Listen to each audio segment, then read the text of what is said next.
రాజకీయాల్లో ఎవరి ఎత్తులు వారికి ఉంటాయి. ప్రతిదీ ప్లాన్ ప్రకారమే చేస్తూ ఉంటారు. గడిచిన 6 నెలల పాటు సైలెంట్గా ఉన్న మాజీ మంత్రి రోజా మళ్ళీ యాక్టివేట్ అయినట్లు కనిపిస్తున్నారు. ఇప్పటికే ఆడుదాం ఆంధ్ర టీటీడీ టికెట్ల వ్యవహారంపై లోతుగా దర్యాప్తు జరుగుతోంది. టికెట్ల పేరిట కోట్లాది రూపాయలు బుక్కేశారు అంటూ టీడీపీ సైతం పదే పదే ప్రస్తావించింది కూడా. దీనిపై కేసు నమోదు తర్వాత రేపో మాపో ఆమెకు నోటీసులు ఇవ్వడం ఖాయమని అంటున్నారు. ఈ విషయం ముందుగానే తెలిసి రోజా దూకుడుగా వెళ్తున్నారు అన్నది కొందరి మాట.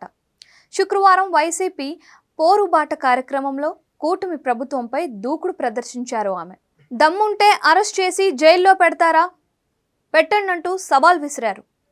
కూటమి అరెస్ట్ చేయరని భావించి ఆమె దూకుడుగా వ్యవహరించారని అంటున్నారు. గతంలో టీడీపీ సర్కార్పై ఇదే తరహాలో స్కెచ్ వేసిందని, అప్పుడు కొద్ది రోజుల పాటు అసెంబ్లీకి దూరమైన విషయాన్ని గుర్తు చేసుకున్నారు.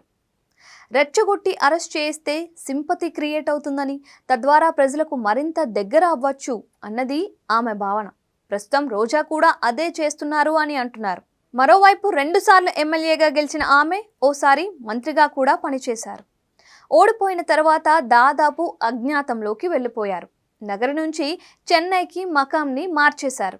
పొలిటికల్ యాక్టివిటీ ఉన్నట్లు మాత్రమే మీడియా ముందుకు వస్తున్నారు రోజా, లేదంటే ఎక్స్లో కామెంట్స్ చేస్తూ ఉన్నారు. ఇక ఉమ్మడి చిత్తూరు జిల్లా రాజకీయాల్లో ఆమెని అనగదొక్కడానికి కొందరు చూస్తూ ఉన్నారు అంటూ పలు సందర్భాలలో చెప్పుకొచ్చారు రోజా. తనకు వ్యతిరేకంగా పెద్దిరెడ్డి మరో వర్గాన్ని ప్రోత్సహిస్తున్నారు అనే వాదన రోజా మద్దతుదారుల్లో బలంగా వినిపించింది. నగరి వైసీపీలో కీలక అనుచరులంతా పెద్దిరెడ్డి వర్గం వారేనంట. ఈ క్రమంలో రోజా చేసిన వ్యాఖ్యలు చిత్తూరు జిల్లా నేతలను టార్గెట్ చేసినట్లు భావిస్తున్నారు.